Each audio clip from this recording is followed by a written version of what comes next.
ഇവിടെ തന്നെ ഞങ്ങളുടെ 5 മിനിറ്റ് വൈകിക്കണം. ഇനി അവിടെ പൈസയും കൊടുക്കേണ്ടി വരും. കായ് വാങ്ങിയിട്ടുണ്ടെങ്കിൽ അറിവാണ്. കോഴിക്കോട് എയർപോർട്ടിന്റെ അവസ്ഥ ഓലായിട്ട് ബ്ലോക്ക് ഉണ്ടാക്കുക, എന്നിട്ട് നമ്മളിന്ന് കായ് വാങ്ങുക. നടക്കില്ല. 19.5 പറഞ്ഞ എത്രടാ? 7.5. ഇപ്പൊ സമയം എത്ര? 7:12.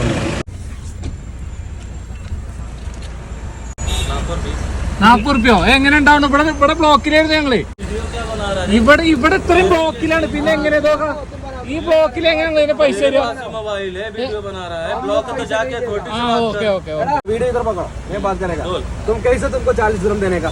से ज्यादा मतलब नहीं हमको. हाँ अभी मैं एक बात करेगा. ഞങ്ങള് കായ് കൊടുക്കൂല, ഞങ്ങള് കായ് കൊടുക്കൂല. വണ്ടി വിട്. ഞങ്ങള് പൈസ കൊടുക്കൂല പറഞ്ഞാൽ കൊടുക്കൂല. ഇത് ഞങ്ങളെ വാശിയാണ്. കൊടുത്തിട്ടില്ല കേട്ടോ. ഇത്രയും ആൾക്കാർ കണ്ടോ കായും കൊടുത്തിട്ട് വരുന്നു.